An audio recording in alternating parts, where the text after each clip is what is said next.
손대지 마세요. 여자의 비명이 분식집 안을 가득 채웠어요. 오성빈이 윤지아의 머리채를 움켜쥐었어요. 그리고 바닥에 내동댕이 쳤죠. 으악! 지아의 이마가 테이블 모서리에 부딪혔어요. 피가 흘러내렸습니다. 부하 5명이 가게를 난장판으로 만들고 있었어요. 테이블이 부서지고 의자가 날아갔죠. 어르신, 도망가세요. 지아가 구석에 있는 폐지 노인에게 소리쳤어요. 노인은 부하들에게 붙잡혀 있었습니다. 찢어진 작업복을 입고 있었어요. 얼굴에는 먼지가 묻어 있었죠. 하지만 그의 눈빛은 달랐어요. 분노로 타오르고 있었습니다. 주먹이 부들부들 떨렸어요. 지금 손을 쓰면 이 아이가 더 위험해질 걸 그는 알고 있었어요. 아무도 몰랐어요. 그 초라한 폐지 노인이 대양그룹 한정우 회장이라는 사실을요. 왜 재벌 회장이 폐지를 주우며 이곳에 있었던 걸까요? 이 놀라운 반전의 전체 이야기가 궁금하시다면 잠시만 구독 버튼을 눌러주세요. 평범해 보이는 사람들의 숨겨진 이야기를 매일 전해드립니다. 그날 밤의 일은 아직 오지 않은 미래였어요. 그때의 분식집은 아직 아이들 웃음으로 버텨내고 있었습니다. 이 모든 일은 그 노인이 처음 분식집 문을 열던 날로부터 시작됐어요. 지금부터 그 이야기를 시작합니다. 4월의 어느 봄날이었어요. 대양그룹 본사 83층 회장실이었죠. 한정우 회장은 창밖을 바라보며 한숨을 내쉬었어요. 오늘도 아들과의 면담이 예정되어 있었습니다. 벌써 1년째였어요. 1년 전 법무팀장이 조심스럽게 보고서를 올렸을 때가 떠올랐어요. 아들 준호가 누군가와 몰래 만나고 있다는 내용이었죠. 윤지아, 29살. 대구 수성구에서 분식집 운영. 한정우는 보고서를 읽다가 손이 부들부들 떨렸어요. 학력은 고등학교 졸업. 부모님은 화재로 사망. 고아원 출신. 분노였습니다. 고아원 출신, 분식집이라니요. 한정우가 보고서를 책상에 내리쳤어요. 서류가 흩어졌습니다. 이게 뭐야? 이 자식이 미쳤어. 비서가 움찔했어요. 33년을 키웠어. 최고의 교육, 최고의 환경 다 해줬는데. 한정우가 자리에서 벌떡 일어났습니다. 당장 헤어지라고 해. 그 여자는 안 돼. 하지만 준호는 듣지 않았어요. 그 뒤로 1년이 흘렀죠. 부자 사이는 점점 멀어졌습니다. 한 달에 한두 번 얼굴을 보면 다행이었어요. 만나면 늘 같은 얘기였죠. 헤어져라. 싫습니다. 그 반복이었어요. 그런데 며칠 전이었습니다. 비서실에서 전화가 왔어요. 회장님, 외부에서 연락이 왔습니다. 누구? 강혜린 씨 관련 연락이라고 하는데요. 한정우의 손이 멈췄어요. 혜린이요.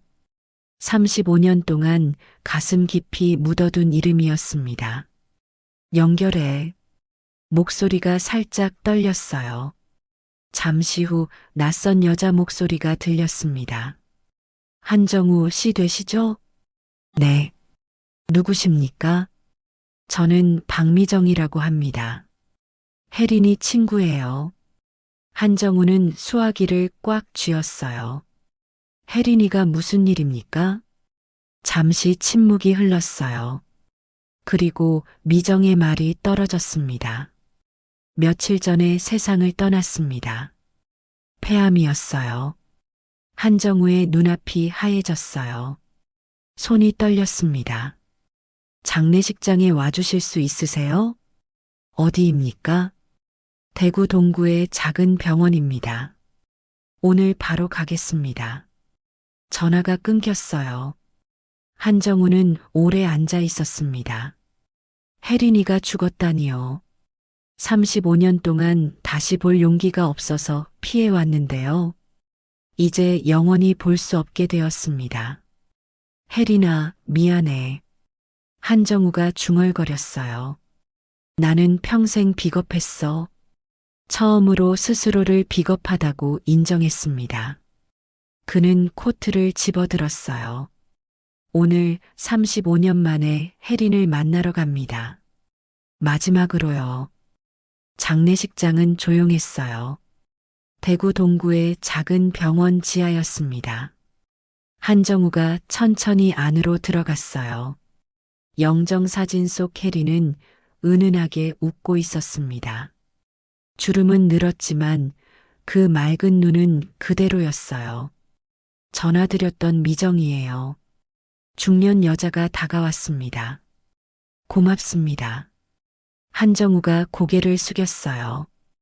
혜린의 영정 앞에 무릎을 꿇었습니다. 35년 전 일, 왜 혜린이가 떠났는지 아세요? 미정이 조용히 물었어요. 저를 싫어했다고 했습니다. 거짓말이었어요. 한정우의 눈이 커졌어요. 혜린이는 당신을 싫어한 적 없어요. 평생 단 한 번도요. 미정이 깊은 한숨을 쉬었습니다. 선대 회장님이 혜린이를 협박했어요. 한정우의 심장이 멈췄어요. 뭐라고요? 한정우 씨 곁에서 사라지면 5천만 원을 주겠다고 했대요. 미정의 목소리가 떨렸어요. 안 사라지면 혜린이 아버지 식당을 망하게 만들겠다고 협박했답니다. 한정우의 다리에 힘이 풀렸어요. 비틀거리다가 의자에 주저앉았습니다. 그러니까 혜린이가 나를 버린 게 아니라 당신을 지키려고 떠난 거예요. 미정의 눈에도 눈물이 맺혔어요. 혜린이는 평생 당신을 미워한 적 없어요. 한정우의 손이 떨렸습니다. 35년 동안 혜린을 원망했어요. 자기를 버린 여자라고 생각했죠.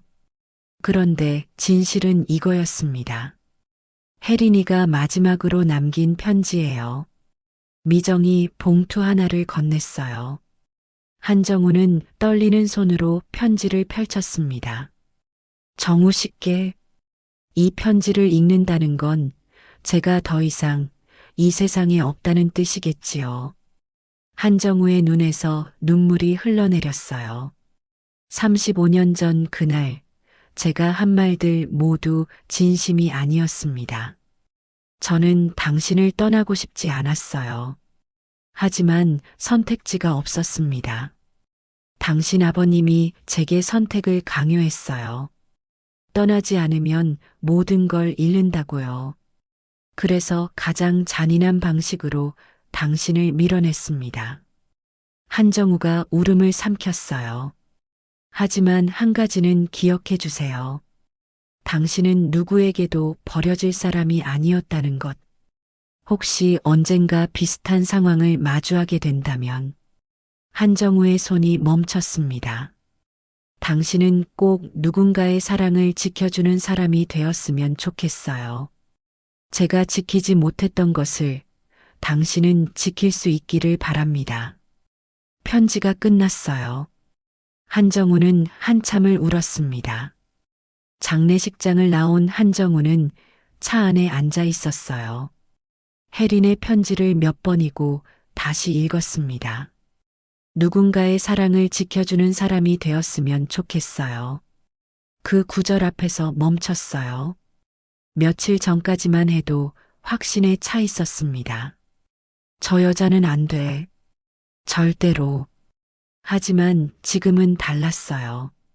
윤지아라는 사람이 정말 어떤 사람일까요? 한정우는 편지를 가슴에 품었습니다. 혜린아, 약속할게. 무조건 반대하지 않을게. 하지만 확인은 필요해. 그 여자가 정말 내 아들을 사랑하는지. 한정우는 비서에게 전화를 걸었어요. 낡은 옷 구해와. 건설 현장에서 입던 작업복으로. 회장님, 무슨 일이십니까? 내가 직접 확인하러 간다. 전화를 끊었습니다. 한정우의 눈빛이 단호해졌어요. 누구도 시키지 않고 내 눈으로 직접 확인한다고요. 그 여자가 어떤 사람인지요. 그리고 정말 괜찮은 사람이면 이번엔 지켜주겠다고요. 혜린, 유언대로요. 다음 날 아침이었어요. 한정우는 거울 앞에 섰습니다. 낡은 작업복을 입고 허리를 굽혔어요. 얼굴에는 먼지를 묻혔습니다. 며칠간 면도를 하지 않아 수염도 거칠었죠. 거울 속에 폐지 줍는 노인이 서 있었어요. 완벽해. 한정우의 입가에 쓴웃음이 번졌습니다. 대저택의 후문으로 빠져나왔어요. 골목으로 나와 택시를 잡았습니다. 대구 수성구 범어동이요. 택시 기사가 힐끗 쳐다봤지만 한정우는 개의치 않았어요. 35년 만에 서울을 벗어나는 길이었습니다. 오후 1시쯤이었어요. 한정우는 작은 상가 건물 앞에 섰습니다. 허름한 건물 1층에 손글씨 간판이 걸려 있었어요. 지하 분식. 한정우는 한참 동안 그 간판을 바라봤습니다. 혜린이 일하던 식당이 떠올랐어요. 40년 전 매일 저녁 찾아가던 그 작은 가게요. 시작해볼까? 한정우는 천천히 문 쪽으로 걸어갔습니다. 딸랑. 문에 달린 종이 울렸어요. 어서 오세요. 밝은 목소리가 들렸습니다. 카운터 안에서 떡볶이를 만들던 여자가 고개를 들었어요. 윤지아였습니다. 29살 소박한 차림이었어요. 앞치마를 두르고 머리를 단정하게 묶은 모습이었죠. 하지만 한정우의 눈길을 사로잡은 건 그녀의 미소였어요. 환하고 따뜻한 미소였습니다. 한정우는 순간 멈칫했어요. 심장이 덜컥 내려앉았습니다. 그 미소가 40년 전 혜린의 미소와 닮아 있었거든요. 한정우는 황급히 고개를 숙였어요. 구석 자리로 가서 앉았습니다. 뭐 드시겠어요? 지아가 메뉴판을 들고 다가왔어요. 다른 손님들이 수군거리기 시작했습니다. 저 사람 뭐야? 폐지 줍는 사람 아니야? 냄새 나는 것 같은데. 한정우의 귀에 그 말들이 들렸어요. 주먹이 불끈 쥐어졌습니다. 평생 이런 대접을 받아본 적이 없었거든요. 하지만 꾹 참았어요. 그때 지아가 다가왔습니다. 다른 손님들의 시선은 아랑곳하지 않는 모습이었어요. 어르신, 뭐 드시겠어요? 지아의 목소리는 변함없이 밝았습니다. 한정우를 바라보는 눈빛에 경멸이나 불쾌함이 없었어요. 그냥 손님을 대하는 평범하고 친절한 태도였죠. 한정우는 일부러 떨리는 목소리를 만들었어요. 떡볶이 하나요. 네, 알겠습니다. 조금만 기다리세요. 지아가 돌아서려는데 한정우가 주머니를 뒤적였어요. 1,000원짜리 지폐와 동전을 꺼냈습니다. 저 2,500원밖에 없는데. 잠시 정적이 흘렀어요. 다른 손님들이 힐끗힐끗 쳐다봤습니다. 누군가 코웃음을 쳤어요. 한정우는 지아의 반응을 살폈습니다. 이게 첫 번째 시험이었어요. 돈이 없는 손님을 어떻게 대하는지 보려는 거였죠. 지아가 잠시 생각하는 듯 했어요. 하지만 곧 환하게 웃었습니다. 괜찮아요. 오늘은 2,500원만 주세요. 한정우의 눈이 커졌어요. 네. 떡볶이가 4,000원인데 오늘은 할인하는 날이에요. 벽에 붙은 메뉴판에는 그런 말이 없었어요. 지아가 그 자리에서 지어낸 거였죠. 한정우는 가슴이 먹먹해졌습니다. 고맙습니다. 지아가 웃으며 카운터로 돌아갔어요. 한정우는 그녀의 뒷모습을 바라봤습니다. 손이 미세하게 떨렸어요. 잠시 후 지아가 떡볶이를 가져왔어요. 접시에 예쁘게 담겨 있었습니다. 단무지도 넉넉히 올려져 있었죠. 맛있게 드세요. 한정우는 고개를 끄덕였어요. 젓가락을 들어 떡볶이 한 점을 집었습니다. 한 입 베어 물었어요. 40년 전 혜린이 만들어주던 맛과 비슷했습니다. 소박하지만 정성이 느껴지는 맛이었어요. 한정우는 황급히 고개를 숙였습니다. 가슴이 먹먹해졌어요. 점심시간이 지나자 중학생들이 들어왔어요.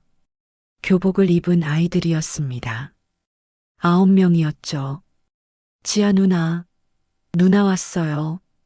아이들이 환하게 웃으며 인사했어요. 지아도 환하게 웃으며 맞았습니다. 우리 친구들 왔네. 오늘 학교 어땠어? 오늘 시험 봤어요. 나 100점 맞았어. 거짓말. 넌 90점이었잖아. 아이들이 제잘제잘 떠들었어요. 지아는 이미 준비해둔 간식 봉투 9개를 꺼냈습니다. 예쁘게 포장되어 있었어요.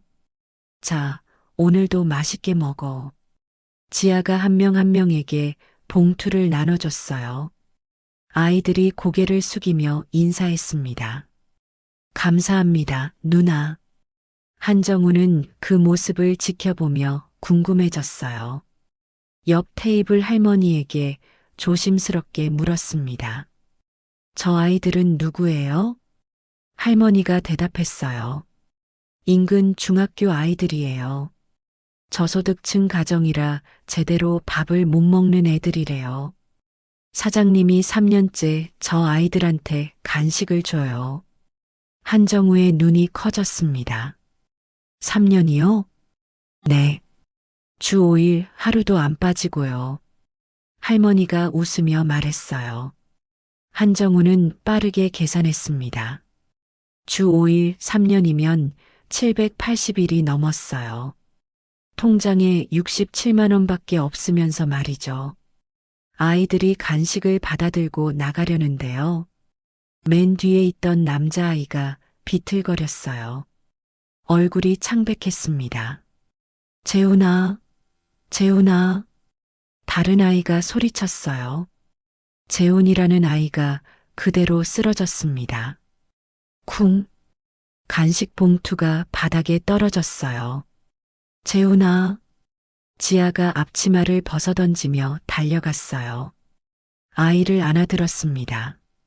재훈아, 정신 차려. 재훈아. 아이의 얼굴이 하얗게 질려 있었어요. 입술에 피기가 없었습니다. 가게 안에 있던 손님 한 명이 말했어요. 사장님, 구급차 부르세요. 저희가 볼게요. 아니요. 지아가 단호하게 말했습니다. 구급차 오려면 10분이에요. 병원이 더 가까워요. 지아가 아이를 업었어요. 중학생을 업는 게 쉽지 않았지만 개의치 않았습니다. 다른 손님이 말했어요. 사장님, 가게는요? 손님들 있잖아요. 지아가 돌아보며 소리쳤습니다. 지금은 장사보다 생명이 우선이에요. 그 순간 한정우의 심장이 멈췄어요. 손이 떨리기 시작했습니다. 눈앞이 흐려졌어요. 지금 뭐라고 했지? 귀를 의심했습니다. 하지만 분명히 들었어요. 지금은 장사보다 생명이 우선이에요. 35년 전 혜린이 했던 말과 똑같았습니다. 지금은 체면보다 생명이 우선이에요. 한정우는 의자를 붙잡았어요. 다리에 힘이 풀렸거든요. 이게 우연일까요? 눈물이 글썽였습니다. 지아가 아이를 업고 가게를 뛰쳐나갔어요. 나머지 아이들도 울면서 따라갔습니다. 한정우는 그 자리에 얼어붙어 있었어요. 한참이 지나서야 정신을 차렸습니다. 벌떡 일어나 가게를 나왔어요. 지아가 뛰어간 방향으로 걸었습니다. 1시간쯤 지났을까요? 한정우는 근처 병원 앞에서 서성거렸어요.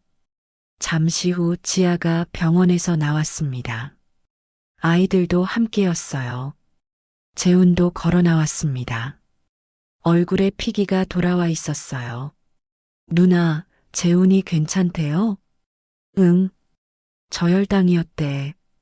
아침밥을 못 먹어서 그랬나 봐. 지아가 재훈의 머리를 쓰다듬었어요. 한정우는 골목 어귀에 숨어서 그 모습을 지켜봤습니다. 눈물이 멈추지 않았어요. 혜린아. 한정우는 속으로 중얼거렸습니다. 이건 우연이 아닌 것 같아. 내가 보내준 사람인 것 같아. 며칠이 지났어요. 한정우는 매일 분식집을 찾았습니다. 낡은 옷을 입고 허리를 굽히고요. 구석 자리에 앉아 지아를 관찰했죠. 하지만 아직 확신이 서지 않았어요. 연기일까? 진심일까? 그러던 어느 날 오후였습니다. 가게 문이 쾅 열렸어요. 험상궂은 남자가 들어왔습니다. 오성빈이었어요. 40대 후반, 비싼 가죽 재킷에 금목걸이를 한 남자. 옆에는 부하 2명이 붙어 다녔습니다. 한 명은 목에 용문신이 있었어요. 다른 한 명은 주먹이 유난히 컸습니다. 박 사장. 오성빈이 능글맞게 웃으며 말했어요. 손님 4명이 떡볶이를 먹고 있었습니다. 지아가 다가갔어요. 사장님, 무슨 일이세요?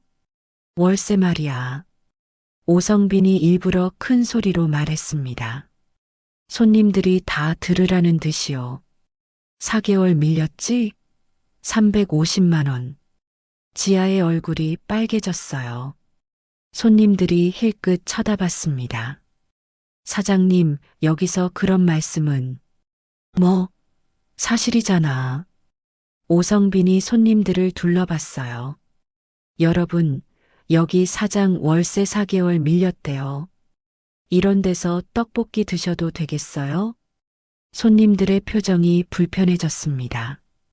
한 명씩 자리에서 일어났어요. 저희 다음에 올게요. 손님들이 황급히 나갔습니다.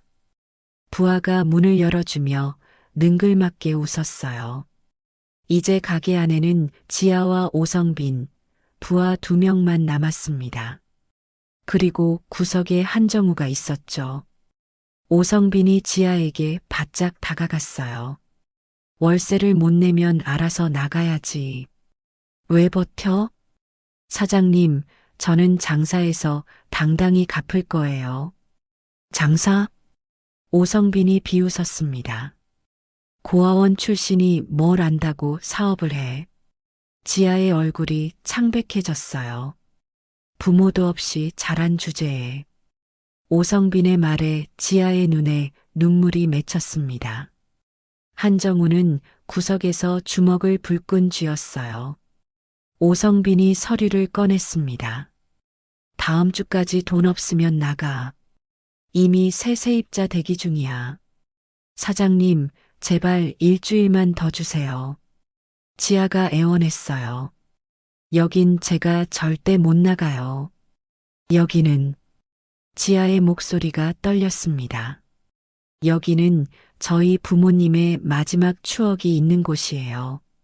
오성빈이 멈췄어요. 뭐? 10살 때 화재 나기 전날 여기서 떡볶이 먹었어요. 지아의 눈에서 눈물이 흘러내렸습니다. 그래서 이 자리에서 분식집을 연 거예요. 제발 한 번만. 에이, 뭐래? 오성빈이 손을 휘저었어요. 그게 나랑 무슨 상관이야? 사연 있으면 월세 안 내도 돼. 오성빈이 벽에 걸린 액자를 봤습니다. 지아 부모님 사진이었어요. 이게 부모님이야? 오성빈이 액자에 손을 뻗었어요. 만지지 마세요. 지아가 소리쳤습니다. 오성빈이 멈칫했어요. 그리고 눈이 가늘어졌습니다. 야, 너 지금 나한테 소리 질렀어? 오성빈이 부하들에게 눈짓했어요. 부하 한 명이 문 앞을 막아섰습니다. 일주일 줄게. 돈 구해. 안 그러면 오성빈이 액자를 손가락으로 툭 쳤어요. 액자가 비뚤어졌습니다. 저 사진부터 박살낼 수도 있어. 오성빈이 부하들을 데리고 나갔어요. 쾅! 문이 닫혔습니다. 지아가 그 자리에 주저앉았어요. 한참을 울다가 비뚤어진 액자를 바로 잡았습니다. 엄마, 아빠. 지아가 액자를 가슴에 안고 울었어요. 한정우는 골목 어귀에서 그 모습을 지켜봤습니다. 주먹이 부들부들 떨렸어요. 평생 이렇게 화가 난 적이 없었습니다. 휴대폰을 꺼냈어요. 비서에게 전화를 걸었습니다. 오성빈이라는 자 조사해. 대구 수성구 건물주야. 신상, 정과 기록, 재산 내역, 전부 다. 그리고 이 건물 매물로 나와 있는지 확인해. 오늘 저녁까지. 급해. 전화를 끊었어요. 한정우의 눈빛이 차가워졌습니다. 다음 날 아침이었어요. 지아가 가게 문을 열었습니다. 불을 켜려고 스위치를 눌렀어요. 찰칵. 아무 변화가 없었습니다. 지아가 다시 눌렀어요. 불이 들어오지 않았습니다. 수도꼭지를 틀었어요. 물도 나오지 않았죠. 이게 뭐야? 지아가 황급히 옆 가게로 뛰어갔어요. 할머니, 혹시 전기 나갔어요? 아니, 우린 잘 되는데. 옆 가게에는 불이 환하게 켜져 있었습니다. 에어컨도 돌아가고 있었어요. 지하 가게만 끊겨 있었습니다. 할머니가 고개를 저었어요. 결국 시작했구나. 그 인간이. 1시간 뒤였어요. 가게 안에서 이상한 냄새가 났습니다. 코를 찌르는 악취였어요. 뭐야, 이 냄새? 지아가 안으로 들어가자 비명을 질렀어요. 으악! 바닥에 시커먼 물이 고여 있었습니다. 하수구에서 오물이 역류한 거였어요. 악취가 가게 전체에 퍼져 있었습니다. 이게 어떻게? 지아가 울면서 바닥을 닦기 시작했어요. 걸레를 짜고 또 짜고요. 옷에 오물이 튀었지만 신경 쓸 겨를이 없었습니다. 그때 손님이 들어왔어요. 사장님 오늘은. 코를 막으며 뒤로 물러났습니다. 죄송해요, 손님. 오늘은 좀. 다음에 올게요. 손님이 황급히 나갔어요. 그 뒤로 손님 5명이 더 왔다가 돌아갔습니다. 냄새 때문에 아무도 들어오지 못했어요. 오후 2시였습니다. 중학생들이 찾아왔어요. 9명 모두 왔습니다. 누나, 누나. 아이들이 문을 두드렸어요. 지아가 문을 열었습니다. 얼굴이 눈물 범벅이었어요. 얘들아, 누나, 오늘 간식은요? 재훈이가 물었어요. 지아의 입술이 떨렸습니다. 미안해. 오늘은 못 줄 것 같아. 왜요? 누나 아파요? 아니야. 그게. 지아가 말을 잇지 못했어요. 전기가 없어서 간식을 만들 수 없었습니다. 재료도 상했어요. 누나, 괜찮아요. 우리 내일 올게요. 아이들이 웃으며 손을 흔들었어요. 하지만 실망한 표정은 숨길 수 없었습니다. 아이들이 돌아갔어요. 지아가 그 자리에 주저앉았습니다. 미안해. 애들아, 미안해. 3년 만에 처음으로 간식을 못 준 날이었어요. 그때 구청 직원 2명이 찾아왔습니다. 지아 분식 사장님 맞으시죠? 네. 그런데요? 위생 민원이 들어왔습니다. 점검 나왔어요. 지아의 얼굴이 하얗게 질렸어요. 직원들이 가게를 살폈습니다. 냉장고를 열고 조리대를 확인하고요. 재료 상태는 양호한데 신고 내용이랑 다르네요. 직원이 고개를 갸우뚱했어요. 그런데 사장님, 이런 신고 또 들어오면 영업 정지예요. 직원들이 나갔습니다. 지아는 멍하니 서 있었어요. 길 건너편에 오성빈이 서 있었습니다. 팔짱을 끼고 지아를 바라보고 있었어요. 눈이 마주쳤습니다. 오성빈이 씩 웃었어요. 그리고 천천히 돌아서 갔습니다. 저녁이 되었어요. 옆 가게 할머니가 찾아왔습니다. 지아야, 미안해. 왜요, 할머니? 전기. 더 이상 못 빌려줄 것 같아. 지아의 얼굴이 창백해졌어요. 왜요? 제가 뭘 잘못했어요? 아니야, 내 잘못이 아니야. 할머니의 눈에 눈물이 맺혔어요. 오 사장이 나한테도 경고했어. 내한테 도우면 나도 가만 안 두겠다고. 할머니도 무서워. 나도 여기서 쫓겨나면 갈 데가 없어. 지아는 억지로 웃었습니다. 괜찮아요, 할머니. 제가 알아서 할게요. 할머니가 돌아간 뒤요. 지아는 가게 문에 종이를 붙였습니다. 임시 휴업. 한정우는 골목 어귀에서 모든 걸 지켜봤어요. 아이들이 실망하며 돌아가는 것도요. 지아가 무너지는 것도요.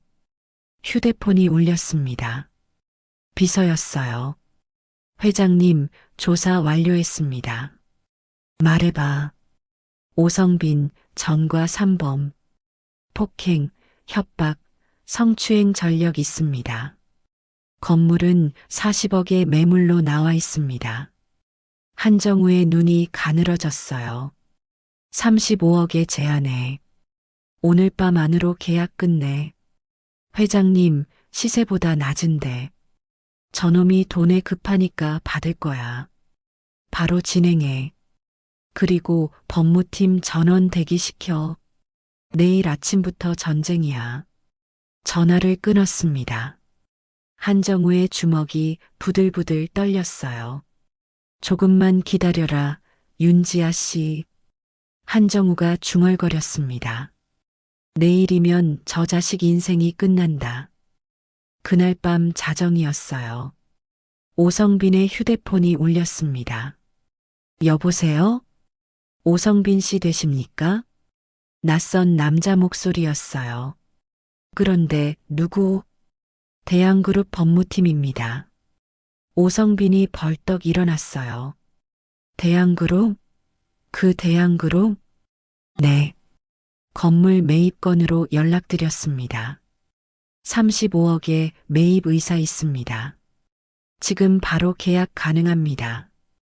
오성빈의 눈이 커졌어요. 40억에 내놨던 건물이었습니다. 1년 동안 안 팔렸죠. 지금 바로요? 네. 30분 안에 공증사무소 앞으로 와주십시오. 전화가 끊겼습니다. 오성빈은 옷을 챙겨 입고 뛰쳐나갔어요. 다음 날 아침 9시였습니다. 오성빈이 건물 앞에 서 있었어요. 이상하네. 왜 대양그룹이? 그때 검은색 세단이 멈췄습니다. 한 대, 2대, 3대, 5대가 일렬로 섰어요. 뭐야, 저게? 세단에서 양복 입은 남자들이 내렸어요. 20명쯤 되어 보였습니다. 앞에 선 사람이 다가왔어요. 서류를 들고 있었습니다. 오성빈 씨 되시죠? 그래. 누구야? 대양그룹 법무팀입니다. 법무팀장이 서류를 내밀었습니다. 이 건물 어젯밤 대양그룹에서 매입했습니다. 오성빈이 서류를 낚아챘어요. 계약서가 들어 있었습니다. 자신의 서명이 있었어요.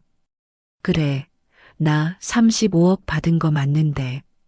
그리고 이것도 전달드립니다.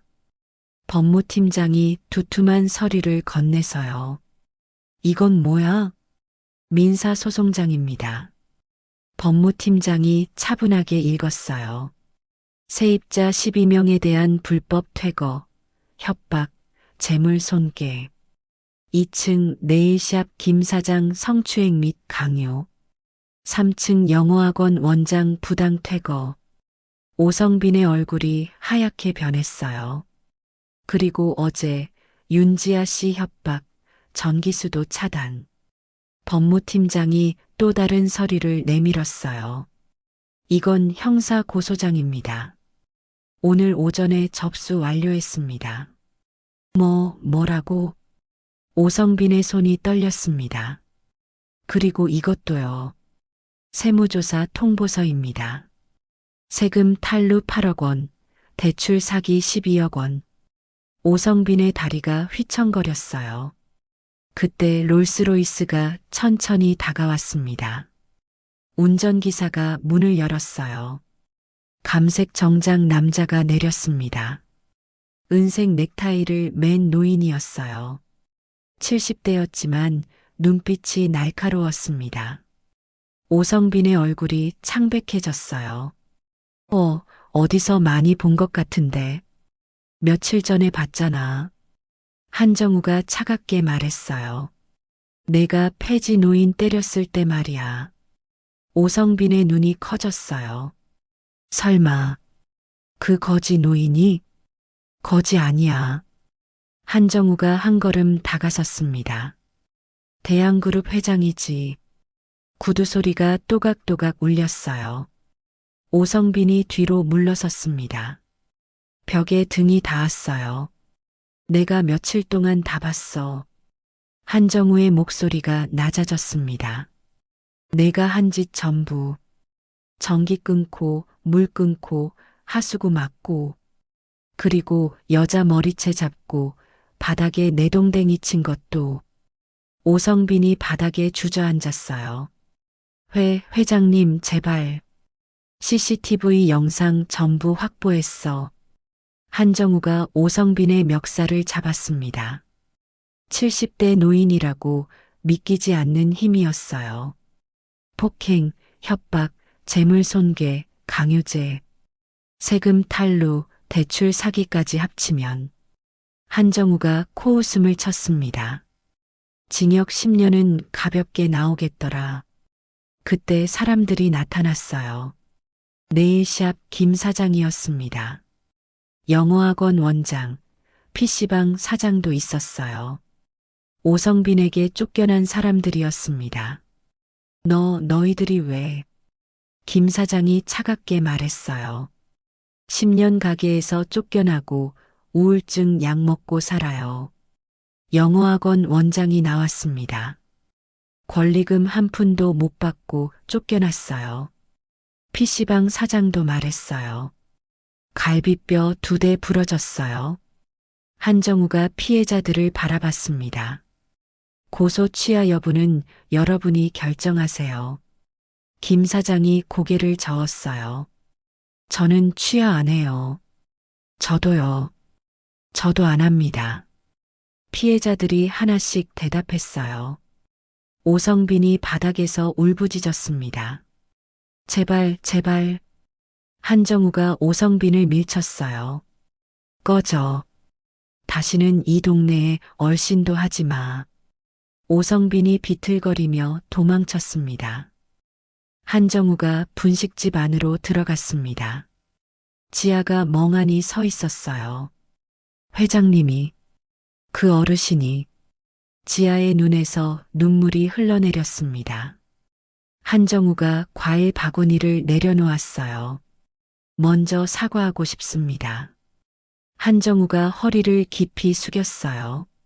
아버님, 이러시면 안 돼요. 지아가 황급히 한정우를 일으켰습니다. 아니야. 해야 해. 한정우가 지아의 눈을 바라봤어요. 며칠 동안 당신을 시험했어요. 폐지 노인으로 변장해서요. 지아의 입술이 떨렸습니다. 당신이 내 아들 돈을 보고 접근한 건지 확인하려고 했죠. 한정우의 목소리가 떨렸어요. 하지만 다 봤어요. 당신이 어떤 사람인지, 돈 없는 노인한테 할인해주던 모습, 3년 동안 아이들한테 간식 나눠주던 모습, 아이가 쓰러지자 가게 내팽개치고 병원으로 뛰어가던 모습, 한정우의 눈에 눈물이 맺혔어요. 그리고 지금은 장사보다 생명이 우선이다라고 외치던 모습, 지아가 울기 시작했습니다. 그 말 듣고 내가 얼마나 부끄러웠는지 아십니까? 한정우도 눈물을 흘렸어요. 35년 전 나도 사랑하는 사람이 있었어요. 지아가 고개를 들었습니다. 식당집 딸이었죠. 하지만 아버지가 반대했어요. 한정우가 주머니에서 편지를 꺼냈습니다. 그 사람 이름은 혜린이었어요. 며칠 전 세상을 떠났죠. 한정우가 편지를 펼쳤어요. 장례식에서 이 편지를 받았어요. 누군가의 사랑을 지켜주는 사람이 되어달라는 유언이었습니다. 그 편지 읽고 깨달았어요. 한정우가 지아의 손을 잡았습니다. 내가 준호한테 한 짓이 35년 전 아버지가 나한테 한 짓과 똑같다는 거요. 그래서 직접 확인하러 왔어요. 당신이 어떤 사람인지. 한정우가 다시 허리를 숙였어요. 미안합니다, 윤지아 씨. 당신을 의심했고 상처를 줬어요. 한정우가 고개를 들었습니다. 하지만 이제 확신합니다. 당신은 진짜예요. 돈이나 지위가 아니라 준호라는 사람 자체를 사랑하는 거죠. 지아가 울음을 터뜨렸어요. 한정우가 서류 봉투를 꺼냈습니다. 이 건물 등기부등본이에요. 어젯밤에 35억 주고 샀어요. 지아의 눈이 커졌어요. 받을 수 없어요, 아버님. 받아요. 이건 선물이 아니에요. 한정우가 진지하게 말했습니다. 사과해요. 내가 당신을 의심한 것에 대한 사과. 그때 문이 열렸어요. 준호가 들어왔습니다. 아버지. 준호가 한정우를 안았어요. 한정우도 아들을 꼭 안았습니다. 미안하다, 준호야. 아빠가 많이 늦었지. 아니에요. 지금이라도 와주셔서 고마워요. 한정우가 지아에게 손을 내밀었어요. 우리 며느리 앞으로 잘 부탁해요. 지아가 한정우의 손을 잡았습니다. 아버님, 저야말로 잘 부탁드려요. 세 사람이 함께 울었어요. 작은 분식집 안에 오랜 오해가 풀리고 있었습니다. 새로운 가족이 탄생하는 순간이었어요. 6개월 뒤 가을이었어요. 분식집 앞 마당에서 결혼식이 열렸습니다. 하객은 할머니들, 주민들, 중학생 9명이었죠. 한정우가 주례를 맡았어요. 신부는 제게 가르침을 준 사람입니다. 진짜 부자가 뭔지, 진짜 사랑이 뭔지요. 한정우가 지아를 바라봤습니다. 통장에 67만 원이었지만 이 동네 모든 사람 마음속에 당신이 있었어요. 준호와 지아가 키스했어요. 박수가 터져 나왔습니다. 1년 뒤 봄이었어요. 분식집에 웃음소리가 가득했습니다. 지아가 아기를 업고 떡볶이를 만들고 있었어요. 준호가 옆에서 손님을 받았죠. 한정우가 앞치마를 두르고 중학생들에게 간식을 나눴습니다. 고마워요, 할아버지. 할아버지는 무슨 나 이제 그냥 지아 아빠야. 한정우가 손녀를 안았어요. 3대가 함께 서 있었습니다. 작은 분식집에 세상에서 가장 큰 행복이 넘쳐 흘렀어요. 한정우가 창밖을 바라봤습니다. 혜린아, 고마워. 내 덕분에 진짜 행복이 뭔지 알게 됐어. 딸랑. 어서 오세요. 지아의 밝은 목소리가 울려 퍼졌습니다. 오늘도 지아 분식은 문을 열었어요. 사랑과 나눔이 가득한 작은 분식집이었습니다.